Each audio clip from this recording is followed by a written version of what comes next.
Les journalistes de Soleil FM, ils sont déjà là. Saturne Djossou, Joël Tchogbe, Vigile Avancé, ils sont tous là. Et nous avons ce soir un invité avec nous. Il s'agit bien entendu du porte-parole du collectif des agents de la santé, Adolphe Oussou, qu'on ne présente plus. Bonsoir à vous, monsieur Oussou. Bonsoir, monsieur le journaliste. Encore un revirement jurisprudentiel avec la nouvelle mandature de la Cour constitutionnelle. C'est justement ce pourquoi vous êtes là. La Cour Diogbenou est revenue ce jeudi 28 juin 2018 sur le droit de grève précédemment accordé aux travailleurs de la justice, de la santé et ceux de la police républicaine.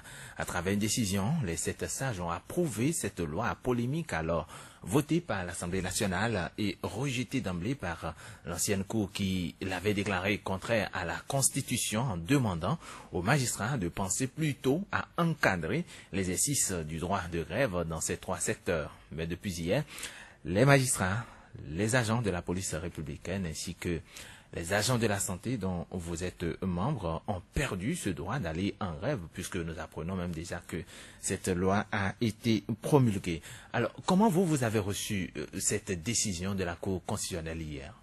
Merci, monsieur le journaliste. Il faut reconnaître que cette décision ne nous a pas du tout surpris. Avec les rumeurs qui circulaient depuis avant même la session à la présidence de la Cour constitutionnelle de monsieur de président Diogbenou. Oui. On savait déjà que... On pouvait revenir sur cette décision. Oui, il peut revenir sur cette décision et ça a été fait. Donc les rumeurs sont confirmées. Donc ça ne nous étonne pas, mais seulement que c'est mauvais pour le pays. En quoi c'est mauvais pour le pays? C'est très dangereux pour le pays parce que nous avons reculé de plusieurs années. Nous avons reculé de plusieurs années. Si chacun doit revenir sur les décisions que leurs prédécesseurs avaient prises, c'est dangereux pour le pays. Nous n'évoluons pas, nous reculons. Je pense que si la Cour de Holo avait décidé de nous retrocéder notre droit de grève, c'est pour qu'il y ait la paix dans le pays. Le droit de grève est reconnu par BIT. C'est un droit constitutionnel. La Cour a décidé, mais maintenant, ils ont poursuivi. Ils n'ont pas voulu consommer leur échec. C'est un échec en son temps. Parce qu'au moment où on faisait la grève, allez-y voir comment le ministre Diogbenou se débattait pour parler de radiation, pour parler de poursuite des gens, pour parler de ceux qui ne seront pas à leur poste, abandon de poste. Et finalement, il dit que la Cour va dire le droit, et le droit a été dit en notre faveur. Il n'a pas digéré cet échec-là. Ils sont revenus maintenant, ils ont poursuivi ce dossier jusqu'à la Cour, et ça a été pris. La décision a été prise. Mais aujourd'hui, les dés sont jetés. Vous n'avez plus le droit d'aller en grève. Et il y a également puisque la loi est promulguée, quelle est la conduite désormais à tenir? La conduite à tenir, je ne peux pas le dire tout de suite parce que c'est hier seulement que nous avons appris la décision depuis hier. Parce que nous avons une hiérarchie. Nous avons les confédérations qui sont avant nous. Nous avons aussi, dans le collectif, il y a d'abord les entités du collectif, Centrasèche, Intersyndical, CPH, qui se réunissent déjà. Et après ça, il y aura la réunion des secrétaires généraux de tout le collectif. Et après ça, nous allons rencontrer nos confédérations pour des décisions à prendre. C'est tout. Donc pour le moment, je ne peux pas me prononcer pour dire voilà la conduite à tenir. Mais vous aurez le temps de constater ce que nous allons faire. Nous allons aviser en son temps. C'est vrai. Vous reconnaissez au moins que quelque part, cette décision apporte quand même du bien à l'État béninois, aux patients, aux usagers des hôpitaux et autres, puisque il n'y aura plus de grève, il n'y aura plus de mort d'homme pour faute de grève et bien d'autres choses. C'est une bonne décision. Comme tu le dis, si ça peut apporter le bonheur pour le peuple béninois, ce serait bon. Mais si ça n'apporte pas le bonheur pour celui qui veut travailler sur le malade, c'est dangereux. Ça peut apporter le bonheur pour le peuple béninois, d'accord. Mais si ça n'apporte pas le bonheur pour celui qui veut travailler sur le malade, il va déverser son stress, son mécontentement. Celui qui travaille, celui qui soigne le malade, fait partie aussi de ce bénin. Il fait partie de ce bénin, mais si vous ne lui permettez pas de dire ce qu'il pense, de crier son ras-le-bol, de s'extérioriser, mais vous n'avez fait que déplacer le problème. Vous avez aggravé encore la situation. C'est ça aujourd'hui. Donc le peuple va penser que nous sommes déjà, ça veut dire qu'on a arraché le droit de grève. Est-ce que nous sommes obligés d'aller en grève? Est-ce que la grève que nous faisons, ce n'est pas des grèves provoquées? Chaque fois que nous allons en grève, on nous dit que vos revendications sont légitimes. Chaque fois, c'est ce qu'on nous dit. Mais pourquoi ne pas poser la question de savoir pourquoi les gens vont en grève et chercher à régler les problèmes pour lesquels ils vont en grève? Mais on laisse les problèmes et on s'attaque au droit de grève. Mais allez-y comprendre quelque chose. Il y a anguille sous roche. Il y a anguille sous roche. Il y a anguille sous roche. Parce que quelque part, vous avez les revendications pour lesquelles on était allé en grève ne sont pas totalement satisfaites. Les revendications sont encore là. On n'a pas encore réglé le problème. Et on a couru derrière le droit de grève depuis la présidence, c'est-à-dire du gouvernement, jusqu'à la Cour constitutionnelle pour arracher le droit de grève et promulguer la nuit. C'est dangereux pour le pays. Satoune Djassou, j'ai démarré cette émission avec cette citation de l'ancien président de l'UNAMAB, l'Union nationale des magistrats du Bénin, qui disait ceci: nulle gloire, nulle victoire lorsqu'une partie ayant perdu un combat se fait nommer juge et revient sur les procès qu'elle a perdus. Est-ce que vous avez l'impression aujourd'hui que c'est une justice que le professeur Joseph Diogbenou se fait aujourd'hui à la tête de cette institution? Je ne parlerai pas de justice, je parlerai plutôt de revanche. De revanche? Je parlerai plutôt de revanche et non de justice. Parce que plusieurs voient depuis cet échec à l'Assemblée nationale du projet de révision de la Constitution ce 4 avril 2017, sauf erreur de ma part, voyant certaines initiatives du pouvoir en place, du pouvoir exécutif, notamment pour être plus précis, ces voix tiraient déjà la sonnette d'alarme. Et je crois depuis fin décembre 2017, début de janvier 2018, on avait commencé par supputer sur les cartes dont disposait le gouvernement actuel pour conduire les réformes qu'il entend implémenter depuis qu'il est arrivé à la tête du pays avant la fin de son mandat. On voyait venir le placement d'un certain Joseph Diogbenou à la Cour constitutionnelle. Ces voix ou ces rumeurs, ces analyses sont devenues un peu plus crédibles lorsqu'on a constaté qu'il y a un conseiller à la Cour qui a démissionné et que le gouvernement qui dispose d'un mois calendaire pour voir à la désignation de son remplaçant, ne s'est pas exécuté. On se disait qu'il y avait des intentions qui se cachaient là derrière.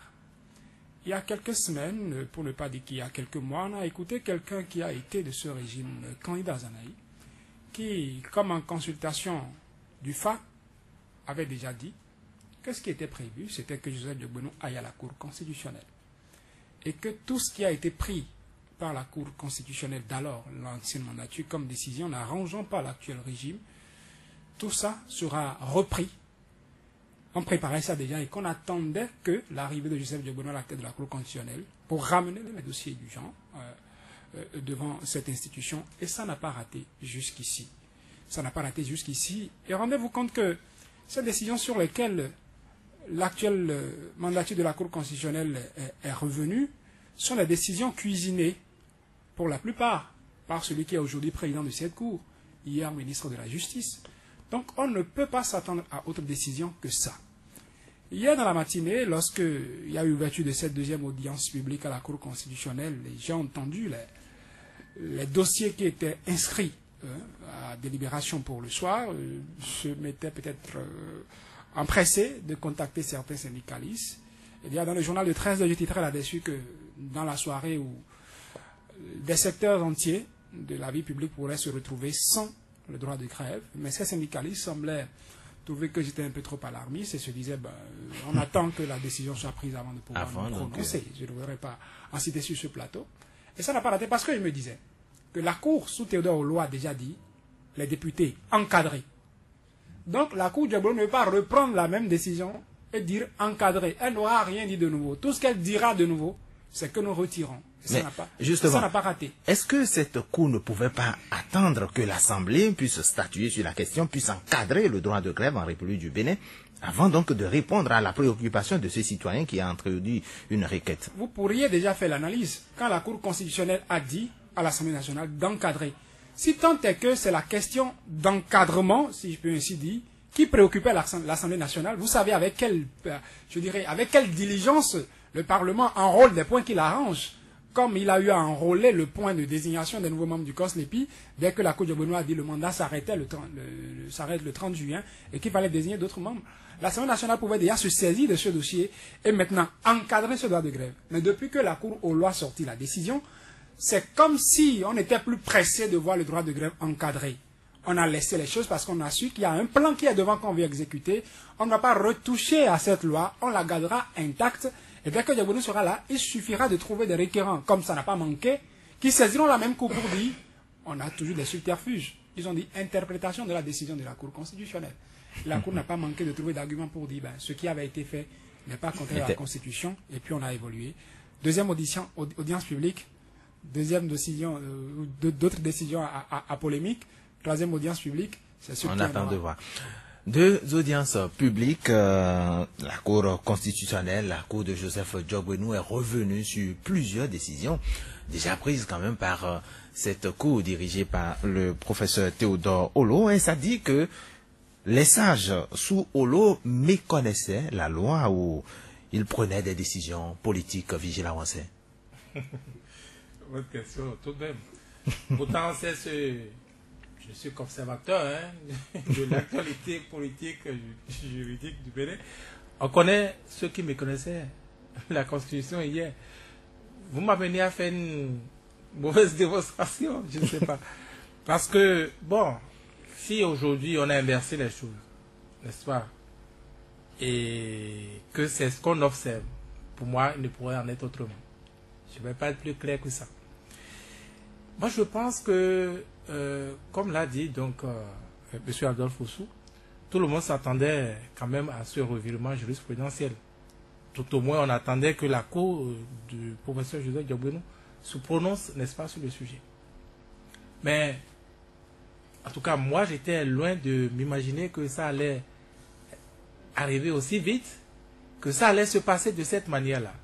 Pour moi, ce qui s'est passé relève ni plus ni moins de la provocation inutile, parce que, comme vous l'avez dit, eh bien, la Cour aurait pu attendre, même si, comme on l'insinue, c'était un plan, la Cour aurait pu attendre, ça aurait été plus élégant de sa part, de voir le dossier, n'est-ce pas, être étudié à nouveau par l'Assemblée nationale, quitte à ce qu'elle reprenne les choses et que ce qui était prévu, comme vous dites, dans un laboratoire, que cela puisse être exécuté. Moi, je ne suis pas juriste, je n'en ai pas qualité pour apprécier, mais j'ai tellement de questions.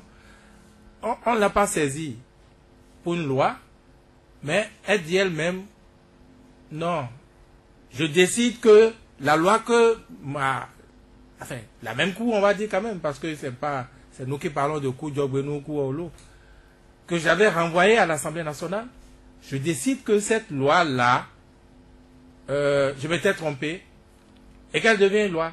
Et le soir, en même temps, quelle est cette coïncidence-là? Le chef de l'État la promulgue. Il y a comme, c'est pas, un interphone, on aurait dit entre les institutions, on ne comprend plus rien. Et écoutez, qui plus est, on dit que les deux requérants là, on dit que la requête est irrecevable. Irrecevable. Irrecevable. Je crois qu'on a dit ça, et c'est ce que les juristes disent aussi, quand on a dit ça, on ne dit plus rien. Ça s'arrête là. Je ne peux pas examiner votre dossier là. Je ne peux pas examiner votre dossier, donc je ne l'ouvre pas. Je ne vois pas ce qu'il y a à l'intérieur. Je ne vois même pas ce que vous avez mis dedans, parce que moi, je ne suis pas la bonne destination. En tout cas, je ne peux pas. Et la Cour dit, bon, vous m'avez envoyé ça, je ne peux pas voir ça, mais en jetant les yeux là, j'ai vu quelque part que vous m'avez rappelé une erreur du passé. C'est exactement ça. Vous m'avez rappelé à que je m'étais trompé. Non, ce n'est pas une caricature. Moi, je n'ai pas le langage juridique, mais c'est exactement ce que la Cour a dit. Ah, la Cour dit... En jetant les yeux sur votre requête, je constate là, quand même qu'il y a une irrégularité par le passé. Que j'avais faite par le passé. Tout de même. C'est dit que les décisions de la Cour sont susceptibles de recours. Mais c'est exactement ça. Ça veut dire qu'il a cour sur cour, comme dirait Pascal Todjirou. Il a une cour qui est au-dessus d'une cour. Mais ça ne fait pas élégance en démocratie, je pense. Ça ne fait pas une bonne pédagogie pour nous. Surtout pour nous qui ne sommes pas juristes, mais le droit c'est du désordre tout simplement. Chacun dit ça. Mais moi je comprends pas. C'est votre manière de voir les choses. Non, c'est pas ma manière de voir. Qu'est-ce que vous avez dit quoi? Que les décisions de la Cour sont désormais susceptibles de recours. Mais c'est exactement ça, on ne comprend absolument rien. Je dis, on aurait mis encore un peu de finesse qu'on accepterait. Et ça, ce qu'on voit là, c'est de nature et ça n'a pas raté depuis hier. Vous voyez comme ça chante. Adolphe Oussou certainement aurait dû être à Porte-Novo si il aurait été ailleurs si la chose ne s'était pas menée de cette manière-là. Vous savez ce que je crains? Qu'est-ce que vous craignez? Je crains qu'à cette provocation, la réponse possible soit que on guérisse de la grève par la grève. C'est-à-dire quoi? Ces secteurs-là qui n'ont plus le droit de grève, certainement vont rester, si ils sont très gentils. Vous voulez déjà prêter des Je intentions, le enfin, prête- ou donner des astuces, des moyens de lutte aux syndicalistes. Je fais des analyses. Je suis en train de prédire ce qui pourrait arriver. Vous allez voir donc les autres secteurs, par peur, n'est-ce pas, qu'on vienne rogner aussi leur secteur, eh bien, ils vont se solidariser donc avec ces secteurs-là. Mais c'est ce qui risque d'arriver parce que moi je trouve que Donc, nous risquons de c'est un connaître assaut, d'autres c'est paralysies une grève générale. Parce que c'est un assaut contre le syndicalisme dans le pays simplement. Vous écoutez les uns les autres. Moi j'ai écouté même les syndicalistes les plus réservés, pour ne pas nommer Anselme Amonsou, le secrétaire général de la CSA Bénin. Eh bien, moi je l'ai écouté aujourd'hui. Si ça devait rester comme ça, je ne sais pas sur qui le gouvernement va compter dans le monde syndical, n'est-ce pas, pour pouvoir défendre cette position qui peut-être est noble parce que, vous voyez, on est en démocratie encore une fois. Ça aurait pu être accepté de certains, c'est tellement certains partagent cette opinion que les hôpitaux ne peuvent pas aller en grève, que les hôpitaux ne peuvent pas ne pas observer de service minimum. Je suis d'accord. Mais on est en démocratie, posez le débat. On dit, la Constitution a prévu que le droit de grève est d'abord reconnu à tous les secteurs. On peut élargir les exceptions. On peut poser un débat démocratique. Mais vous le faites nuitamment ou presque de cette manière-là. Vous comprenez qu'on n'est plus en démocratie. C'est du forcing. Et ça se rapproche à des régimes de dictature. Joël Tchogbe, lorsqu'on sait que c'est le professeur, l'actuel président de la Cour constitutionnelle, le professeur Joseph Djogbenou, qui a quand même pensé la chose, pensé le retrait du droit de grève entre griffes, c'est lui qui est allé à l'Assemblée nationale défendre qu'il fallait retirer le droit de grève à ces travailleurs, aujourd'hui qui se retrouvent à la tête de la Cour constitutionnelle. Est-ce que vous pensez qu'il pouvait dire autre chose? Non, je pense que dans ce débat, il y a une réalité qu'il ne faudrait pas perdre donc de vue. J'ai pour habitude de dire que quand vous suivez un peu le parcours du ministre, de l'ancien ministre de la Justice, Joseph Djogbenou, c'est son parcours du gouvernement au niveau donc de la haute juridiction, ce fut ne serait-ce qu'une simple modulation d'une position géographique. C'est-à-dire qu'une simple modulation de position parce que l'homme n'a pas changé dans son fond intérieur. Le gène politique qui gouverne, les réactions qui gouvernent, l'analyse qui gouverne, l'appréhension de Joseph Djogbenou, hier, dans sa posture de ministre garde des Sceaux, par rapport à des sujets d'intérêt national, par rapport à cette question du retrait du droit de grève, n'ont pas varié. Le centre d'intérêt est resté le même. Et donc, quand vous pensez que quelqu'un a quitté un gouvernement et s'est retrouvé à la tête d'une institution comme la Cour, et devient donc le juge pour arbitrer maintenant le jeu entre des institutions et le corps social et les gouvernants, moi je pense que ça serait de l'hérésie pure et simple de penser que cette décision qui a été prise hier par la haute juridiction, que les 7 sages qui sont aujourd'hui sous la coupole de Joseph Djogbenou, qu'on aurait assisté à une autre décision. Moi, j'ai eu cette occasion-là de suivre pour la toute première fois cette audience publique organisée à la Cour hier. Et déjà, à 13h, je disais déjà, sur les antennes de Soleil FM, que préparez-vous à ce que, à 17h, on vienne consacrer la suppression du droit de grève aux agents de la santé, aux agents des forces armées et aux magistrats. Et ça n'a pas raté. Parce que quoi? Ce qui se passe, vous avez des conseillers à qui on affecte des dossiers. Quand vous êtes requérant, on affecte donc des dossiers à des conseillers.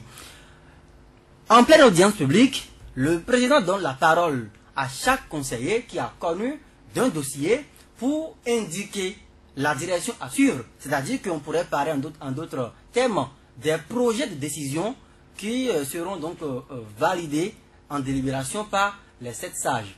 Et hier, quand on a présenté ces 2 requêtes-là, ces citoyens qui ont saisi la Cour, ils ont formulé donc un recours à interprétation de cette décision rendue par la Cour Olo, qui disait on peut encadrer le droit de grève et ne pas la supprimer, ou bien ne pas le supprimer en parlant donc de droit de grève. Alors, les motifs qui ont été avancés hier dans la salle d'audience par notamment Madame la conseillère Marie-Cécile de Dravo Zizinokwe, puisque c'est elle qui a indiqué la direction à suivre. C'est-à-dire que quoi? Quand je prends par exemple le secteur de la justice, par exemple, elle parle de vacances du pouvoir judiciaire. En d'autres termes, on vous dirait que la Cour prend les grèves dans ce secteur comme étant une vacance donc de pouvoir judiciaire. La Cour, pour ne pas dire la Constitution, n'ayant pas prévu une vacance de pouvoir judiciaire, la Cour donc se trouve dans l'obligation d'interdire le droit de grève à ces magistrats-là, puisque en allant en grève, la Cour considère finalement qu'on prive le citoyen de son droit à la justice. Même chose pour les agents de la santé, parce que vous savez, Vigile a rappelé que la Cour a dit dans un premier temps, je suis incompétent, je ne peux pas donc connaître donc de ce dossier-là. En tant que Cour, je me déclare donc incompétente pour connaître du dossier, mais je me réserve quand même le droit d'opiner sur des erreurs, des impairs, des balèvens qui sont glissés donc dans le jeu. Mais il faut également dire que la Cour a bien fait de faire usage de cette subtilité-là. La Cour dit, même si je suis incompétente pour connaître du dossier, je peux quand même avoir un œil regardant sur les questions préjudiciables qui mettent à mal la vie des citoyens qui sont au Bénin, les droits humains. Et en la matière, la loi organique et la Constitution permettent effectivement à ces sages-là de récupérer ces pans de la question. Vous avez vu vous êtes juriste. C'est dire que notre Constitution... Écoutez-moi, je vous dis simplement quoi. Moi, je ne fais que il y a des brèches dans la brèches que Constitution. les sages de la 6e mandature récupèrent aujourd'hui pour statuer sur des décisions qui au préalable n'étaient plus de nature à subir autre décision.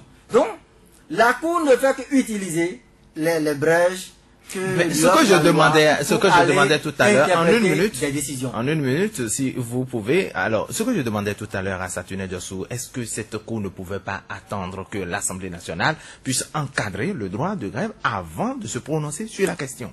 Il y a 2 choses qu'il faut retenir. Le calendrier donc du citoyen, du corps social n'est pas le calendrier des politiques.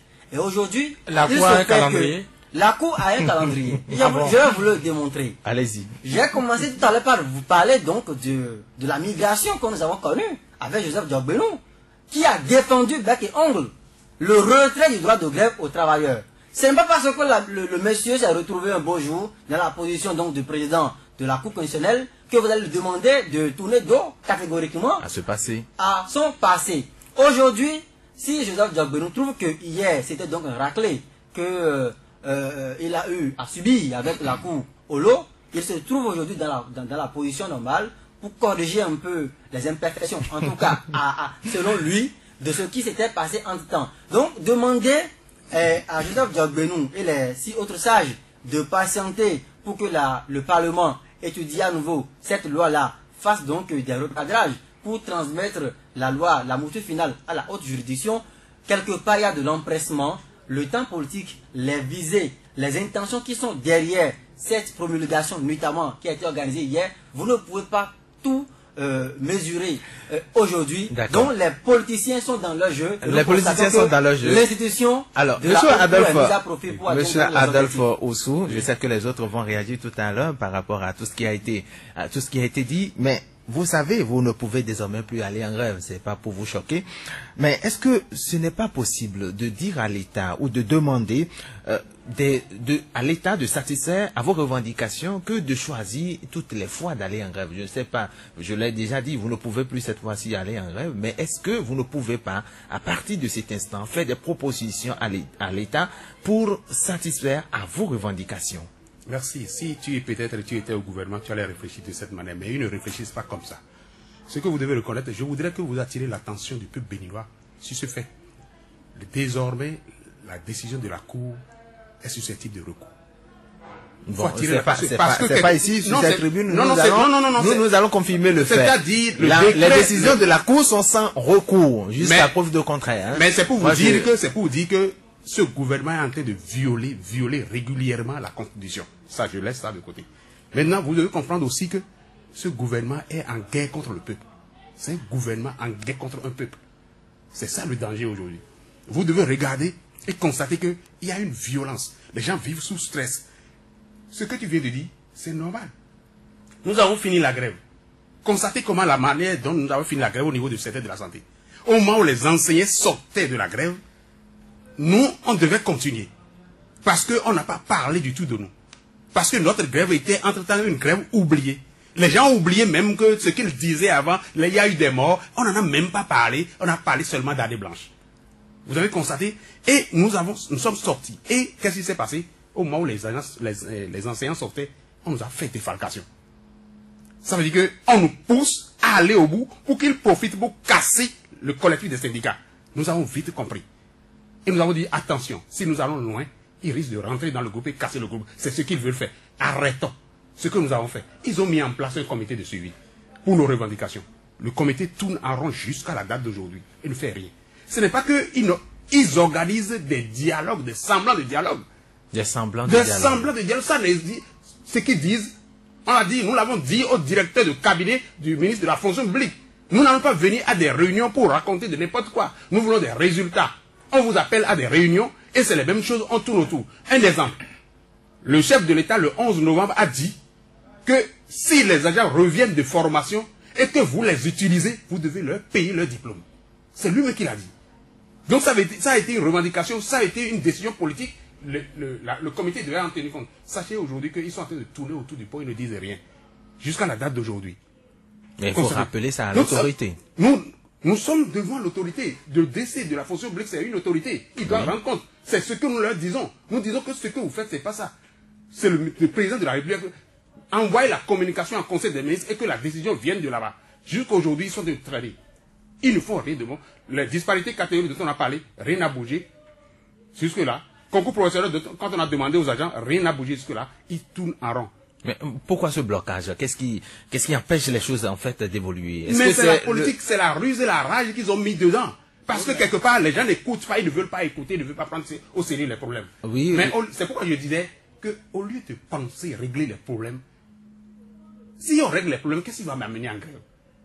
Si on dit que mes revendications sont justes et on me dit maintenant, on parle avec Mambo, dit maintenant, voilà ce qu'on va faire et on règle. Qu'est-ce qui va m'amener en grève? Mais ça veut dire que ce n'est pas mes revendications qui sont là, qui sont la raison. Hein. Il y a quelque chose en dessous, quelque chose derrière qui doit venir et il nous empêche d'abord de réagir, d'avoir le droit de grève pour ne pas aller contre leurs réformes qui sont en train de prévoir. Donc aujourd'hui, nous pouvons négocier avec le gouvernement. Nous sommes ouverts. Ils convoquent les réunions, nous sommes là, toujours présents, mais ils ne disent rien de correct. Vous voyez. C'est ça. Oui, c'est ça aujourd'hui. Vigilant Wassé, vous voulez de... Oui, moi je voulais demander à M. Oussou, est-ce que vous êtes sûr que le chef de l'État, en faisant cette promesse-là, avait lâché vraiment toutes les promesses faites?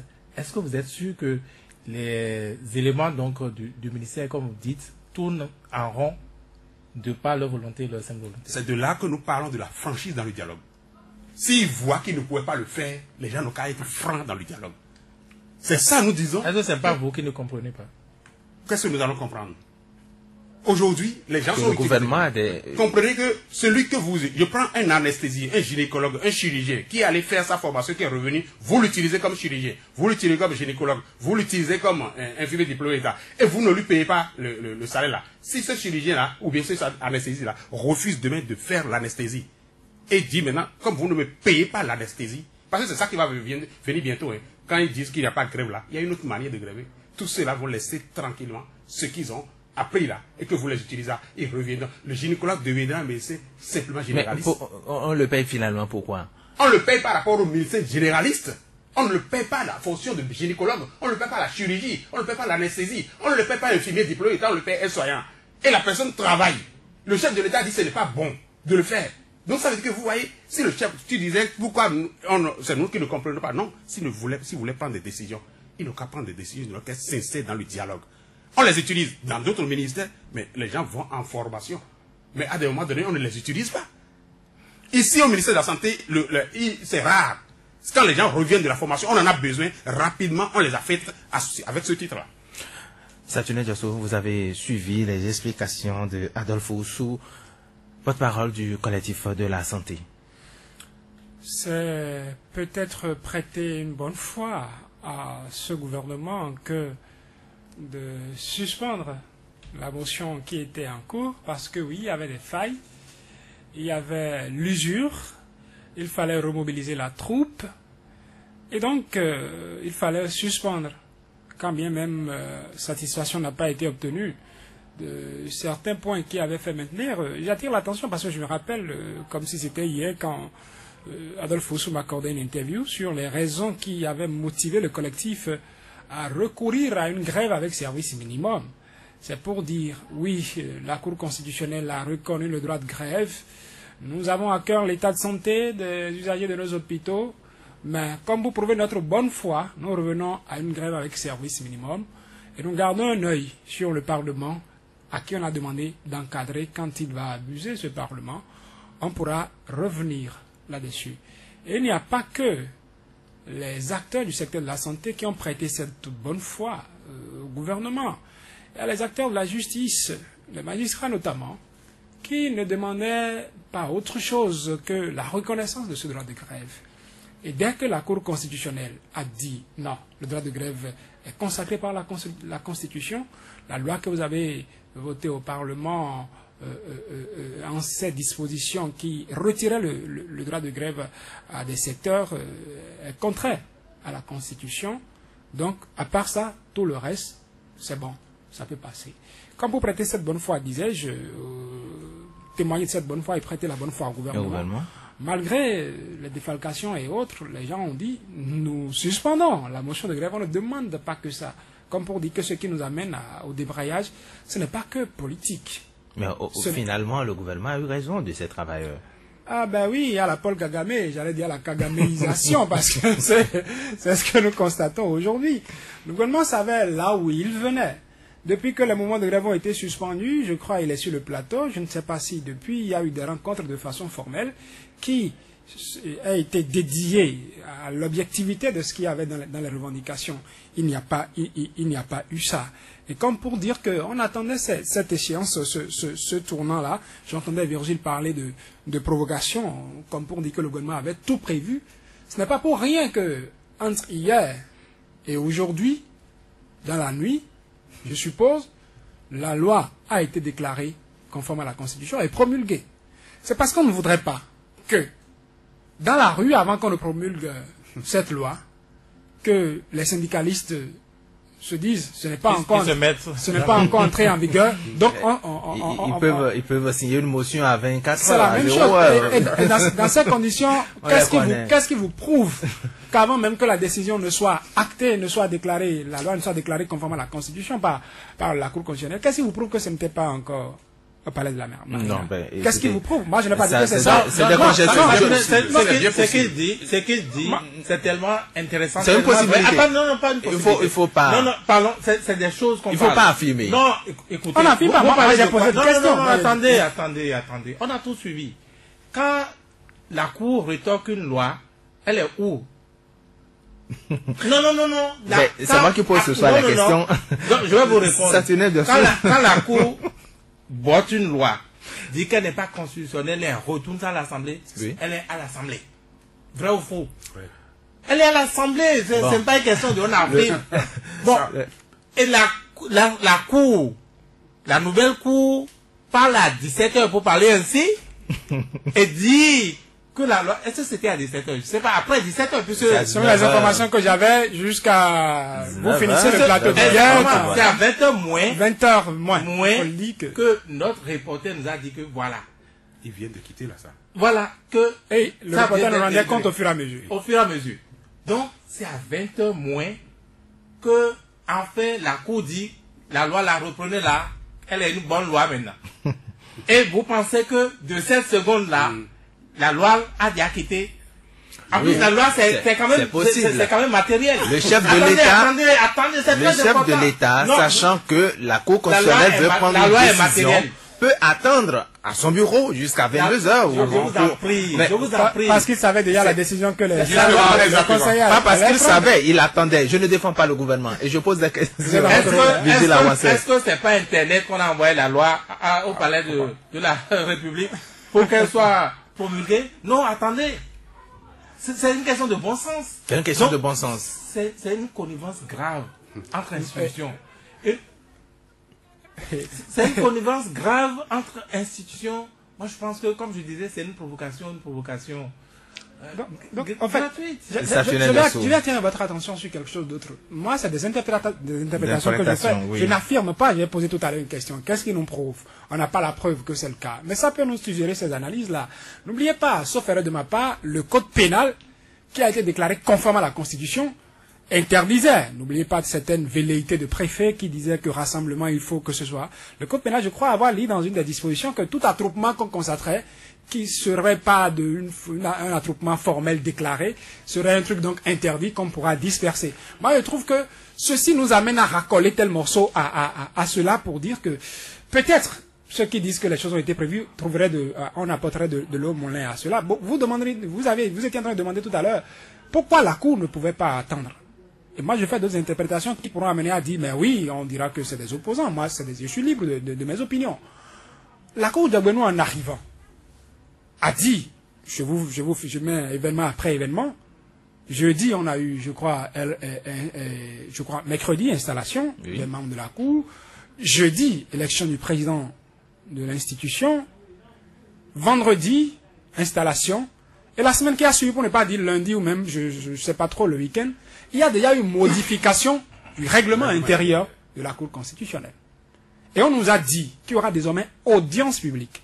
Et comme si cela ne suffisait pas, on nous a dit, chaque semaine, c'est la deuxième fois on l'a eu, c'est comme un conseil des ministres, chaque semaine désormais, la Cour constitutionnelle aura des décisions qu'elle rendra. L'analyse et l'interprétation, comment elle fait juste, c'est ceci. Nous avons un régime qui est arrivé, qui a dit, notre mandat sera un mandat de réforme politique et institutionnelle. Quand on dit de réforme institutionnelle, on a attaqué la loi fondamentale du pays qui a échoué depuis le 4 avril 2017. Et depuis ce jour, les choses semblent être au ralenti pour ce gouvernement, qui était obligé de mettre en veilleuse ses velléités. Et maintenant qu'une cour favorable a été installée, il faut qu'on aille vite. Il faut que les décisions qui nous bloquaient, qu'on puisse en finir avec pour évoluer. Et première décision, bon, vous avez su, il y a droit de grève. Il y a déjà le code électoral qui est là. Il y a en même temps le projet, pour ne pas dire amendement de la loi fondamentale de la Constitution qui est là, et des indiscrétions, vous aurez déjà dit depuis le mois de mai, que ce qui est prévu, c'est que le mois de juillet, soit comme l'a dit l'autre, un mois au cours duquel on révisera la Constitution du pays. On trouvera des moyens pour l'arrivée. Donc, on a un agenda. On a perdu du temps, on veut rattraper ce temps, et on ira tellement vite. Pour en finir, si vous le permettez, oui, allez-y. quand on table, on dit vacances de pouvoir judiciaire. Moi, je dis, arriver de près, ça peut être une fausse affaire. C'est à croire qu'au niveau du secteur justice, il n'y a qu'un seul syndicat. C'est à croire qu'il n'y a qu'un seul syndicat qui existe au niveau du secteur justice, et que ce seul syndicat déclarerait ou prendrait une motion de grève que tous les acteurs de la justice doivent suivre. C'est à croire que même étant syndiqués, les gens n'ont pas le droit de dire je ne suis pas la motion. Mais vous voyez comment ça se passe au niveau de la magistrature. C'est le seul syndicat qui a la magistrature, qui est au niveau des greffiers et autres auxiliaires de justice, qui pourrait dire grève et ce serait suivi sur toute la ligne. Dans le fond, je comprends, c'est humain, il faut appeler chat un chat. Les acteurs qui ont fait grève jusqu'ici et qui ont fait qu'on a arraché le droit de grève en ont abusé. Et l'abus en toute chose nuit. C'est humain de savoir que oui, quand on a dit grève, non, désormais dans la santé, qu'il y a des malades qui seront sauvés parce que les gens, qui seront a priori sauvés parce que les malades, les gens seront à leur chevet. Et je voudrais interpeller, sinon exhorter, surtout les agents du secteur de la santé, de prouver d'une certaine manière que ce n'est pas parce qu'ils sont en mouvement que les gens meurent dans les hôpitaux, mais parce qu'il y a un plateau technique qui manque, parce qu'il y a du matériel qui manque, parce qu'il y a l'essentiel qui manque, et d'être présent à leur poste, de ne pas se dire que nous nous vengeons, ils n'ont pas dit ça, de ne pas se dire que bon, on va déverser notre stress sur les gens en disant bon, on reste là mais les gens meurent. Ils n'ont qu'à faire preuve de bonne foi. Et quand le gouvernement, parlant des réformes, quand on dit révision de la Constitution, on disait au Parlement, parce que c'est l'argument qu'on brandit désormais, femmes, représentativité de femmes, et puis Cour des comptes, dites-nous, l'exécutif a-t-il besoin qu'on touche à un test pour promouvoir des femmes au niveau de l'équipe gouvernementale? Pourquoi on ne fait pas l'exemple de ce côté-là? Pourquoi on veut nous brandir que c'est parce qu'on veut qu'il y ait un certain nombre de femmes au Parlement qu'il faut qu'on touche à la loi fondamentale? C'est un autre débat. Alors, nous allons rapidement écouter le porte-parole des magistrats de l'Union nationale des magistrats du Bénin, puisqu'ils sont aussi concernés par cette décision. Ils ont donné de la voix, ils ont, par communiqué de presse, également, ils ont fait, je crois, une conférence de presse, une déclaration de presse. Voilà. Voilà. Donc, nous allons rapidement écouter le porte-parole et nous revenons dans ce studio pour la suite du débat. Au-delà des omissions, imprécisions et incorrections qu'elle comporte en raison assurément de la précipitation particulière qui caractérise désormais la juridiction, la décision DCC 1841 constitue une atteinte grave au contrat social issu de l'historique conférence nationale de février 1990. Au Bénin, en effet, le droit de grève est prévu et consacré dans la loi fondamentale qui dispose en son article 131, je cite, « L'État reconnaît et garantit le droit de grève. Tout travailleur peut défendre dans les conditions prévues par la loi ses droits et ses intérêts, soit individuellement, soit collectivement ou par l'action syndicale. Le droit de grève s'exerce dans les conditions définies par la loi. » Fin de citation. Par le biais de motifs constitutionnellement inopérants, issus notamment des rapports d'organisation internationale et au moyen d'un raisonnement machinalement finaliste, les sages de la Cour sont parvenus à considérer que l'article 131 de la Constitution du 11 décembre 1990 reconnaît aux parlementaires le droit de supprimer aux travailleurs toute possibilité de recourir à la grève. En se prononçant d'office, et dans ce sens où elle l'a fait, l'actuelle Cour apporte la confirmation que le choix de ses membres et leur installation vise non à dire la règle constitutionnelle avec le détachement et la haute conscience attendue de tout juge, mais plutôt à contribuer à l'œuvre d'assujettissement des autres institutions à l'exécutif et à son chef.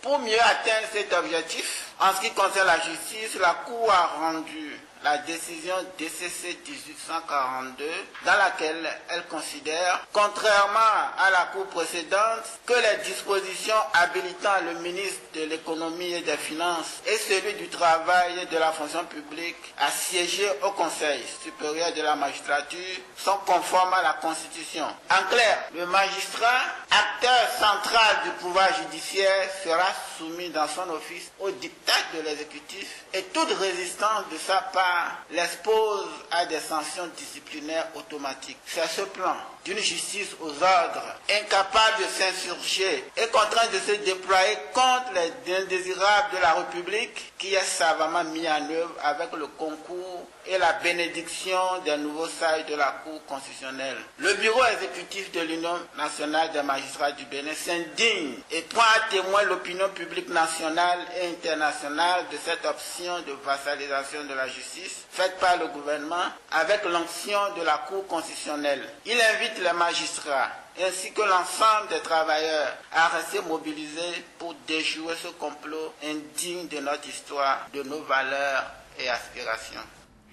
Voilà, à l'instant, Marc Robert Dadaglo, président de l'UNAMAB, l'Union nationale des magistrats du Bénin. Joël Tchogoué, vous étiez à cette déclaration de presse. Est-ce que finalement les revirements jurisprudentiels, dit-on, de la Cour constitutionnelle ne font pas ou ne feront pas le nid à des contestations? Non, je pense que vous avez la réponse à votre question, puisque l'élément qui vient donc de passer prouve à suffisance que la contestation, la voie de la contestation est déjà donc trouvée par les travailleurs qui se trouvent aujourd'hui être fragilisés, il faut le dire, fragilisés dans leur mouvement syndical, fragilisés dans leur démarche de revendication, puisque désormais, avec la promulgation de cette loi, parce que la Cour a donné sa bénédiction, les travailleurs finalement n'auront plus d'autre voie de recours pour finalement faire passer forcément leurs revendications. Maintenant, ce qui va se passer, puisque ce matin, pour les coulisses de cette déclaration, il y a eu une concertation du collège des magistrats avec d'autres acteurs de la justice, même si pour le moment, les autres syndicats, comme le rappelait Saturnin Djossou, les autres syndicats n'ont pas encore donné donc de la voix officiellement. C'est-à-dire que c'est peut-être l'arbre qui cache la forêt. L'UNAMAB a pris ses responsabilités, n'a pas voulu donc jouer donc, sur le temps, c'est du coup par coup. La réactivité était donc au rendez-vous. Et vous avez vu les thèmes qui ont été choisis par Marc Robert de Daglo qui parlait au nom de ses pairs pour dire qu'il s'indignait contre cette décision, parlant notamment de la vassalisation du pouvoir judiciaire, parlant notamment des combines entre la Cour constitutionnelle et le pouvoir exécutif pour assujettir les autres institutions. Parlant effectivement du Conseil supérieur de la magistrature, il a également fait cas de cela. Vous savez que la loi qui modifie leur statut, les têtes de loi qui régissent finalement leur corporation, ont fait tout pour donner une majorité confortable aux politiques qui vont envahir. Ils ont appelé donc ces politiques-là comme des halogènes qui viendraient donc envahir le Conseil supérieur de la magistrature. Quand on en arriverait là, ça voudrait dire que quoi? Le principe de subsidiarité, pour ne pas dire la séparation des pouvoirs, qui est un principe fondamental en démocratie, en arriverait donc à être compromis. Et quand on va tomber donc dans ce piège-là, je ne vois pas comment est-ce qu'aujourd'hui, pendant qu'on fait des tournées dans le pays, pendant qu'à grand renfort médiatique, on communique sur le PAG pour dire que nous voulons renforcer l'état de droit et de démocratie au Bénin. C'est le premier pilier, si je ne m'abuse, de ce programme d'action du gouvernement. Voilà donc un gouvernement qui met en lumière un plan d'action et qui nous dit « Je travaille sur les 5 ans pour restaurer l'état de droit et de démocratie ». Pour moi, la conception que moi je me fais d'un état de droit et de démocratie, c'est dans cet état-là où une justice est libre, où les juridictions sont indépendantes et sont en toute liberté garantes donc des décisions qu'elles sont amenées à prendre. Maintenant, avec les dispositions, suppression du droit de grève aux magistrats, invasion, je le dis et j'assume mes opinions ici, invasion du Conseil supérieur de la magistrature par des halogènes, par des politiques qui n'avaient pas leur place dans ce conseil-là. Qu'est-ce que vous voulez? Que moi, citoyen, si demain j'ai un contentieux avec une tierce personne ou j'ai un différend avec une institution, même fut-il, ou bien fut-elle en tant qu'entité, l'État central. Parce que l'État c'est une entité. Je peux rentrer en conflit avec l'État. Mais l'État avec l'hyperpuissance dont il dispose déjà. Si on en arrive à embrigader les acteurs de la justice, là, nous disons souvent que la justice est le dernier rempart. Vous voulez que moi, en tant que citoyen, j'ai quelle confiance en ces acteurs qui sont donc amenés à juger. Donc c'est pourquoi moi je dis que de toutes les façons, nous sommes toujours dans le gouffre et il faudrait que les sages de la cour soient vraiment sages et que les sages de la cour ne prêtent pas flanc à ce jeu. C'est un jeu dangereux et l'histoire retiendra qu'il fut une cour et qu'il fut un moment et qu'il fut également des institutions. Vigile avancé, nous sommes des êtres humains, on peut commettre des erreurs, on peut peut-être enfreindre à nos lois, à nos tests. Je veux le dire, vous voyez certainement venir tout à l'heure, mais vous ne l'avez pas dit directement. L'actuel président de la Cour constitutionnelle, le professeur Joseph Diogbenou, aussi, par le passé, a violé la Constitution. Il ne faut pas qu'on se leurre. Il a violé la Cour de Théodore Olo, a dit le ministre a violé parce que il a avancé les arguments. Mais aujourd'hui, est-ce que la Cour, avec tout ce que nous voyons aujourd'hui, notre Cour constitutionnelle ne risque pas de perdre en crédibilité? Votre question est une réponse. Votre question est une réponse et cette crédibilité, c'est ce qui est en discussion depuis jeudi surpassé.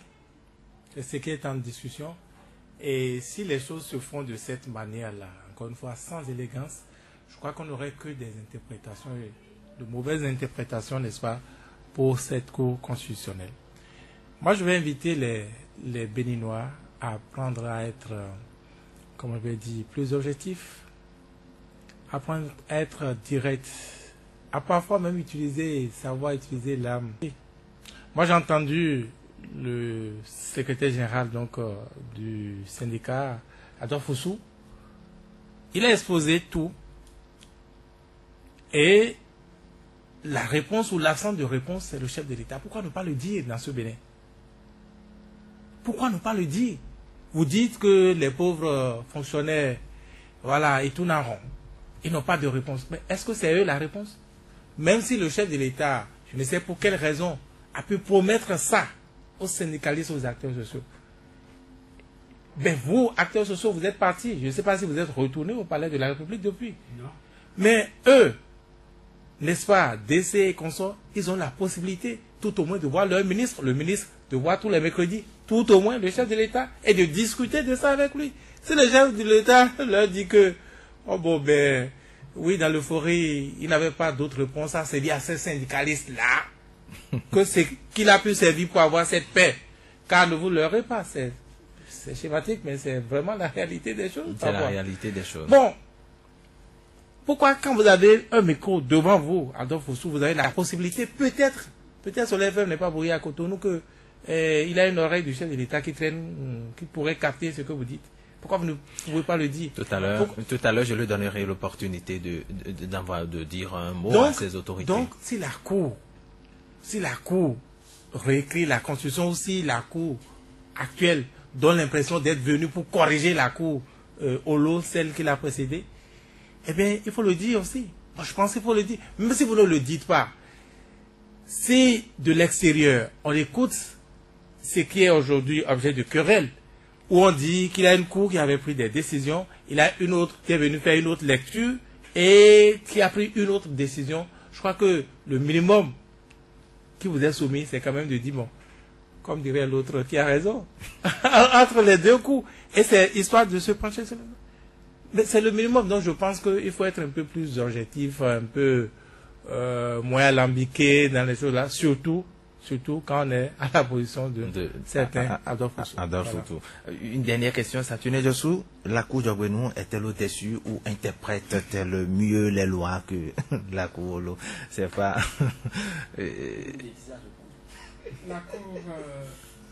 La Cour Diogbenou est cour. La Cour Diogbenou est cour. Elle est juge constitutionnelle. Elle interprète, en tout cas, c'est elle qui déclare la conformité ou pas des dispositions, qui apprécie la constitutionnalité de tout ce que nous tous... Là où on s'est allé jusqu'à dire si cette cour est venue corriger la cour précédente.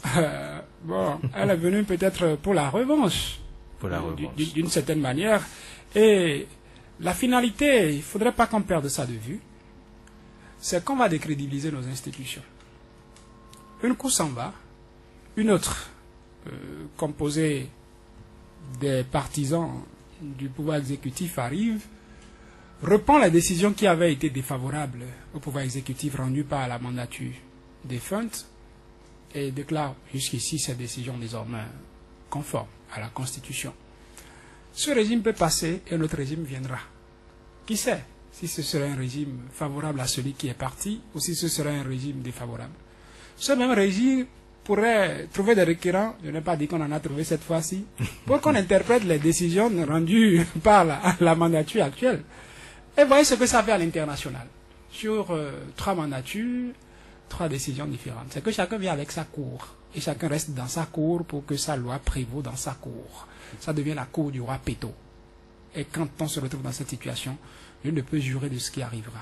Je voudrais que nous fassions attention, mais il y a des espaces de liberté, parce que nous parlons de liberté syndicale ici, qui sont en train d'être réduits par d'espace. Nous sommes sur une radio sur laquelle nous sommes, et des pirates ont pris en otage la radio depuis octobre 2017, bientôt 1 an. Et il y a une institution qui devrait garantir la liberté de cette fréquence pour que nous élections. Cette institution jusqu'ici ne s'est pas prononcée, malgré tous les rapports, tous les audits qui ont été commandités, dont les rapports ont été remis à l'institution. La même institution qui laisse les pirates envahir une fréquence, la même institution va fermer d'autres radios, je ne dis pas d'autres radios, d'autres journaux, en disant qu'il y a eu offense, on n'a pas respecté le président de la République. Et puis le Cour constitutionnelle reste là, et puis conduit les choses comme ça. Alors, je ne dis pas que nous ne sommes qu'en début de mandat. Hein.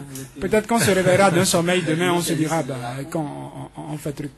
Bon, finalement, c'est comme je le disais. Ainsi va le pays. Ce n'est pas Patrice Talon qui va dans les hôpitaux publics. Hein. Vous avez, je veux finir avec vous, hein.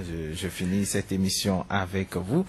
Un peu comme l'a dit Vigile Avancé, il y a certainement une oreille d'une autorité qui serait en train de traîner quelque part, qui sait.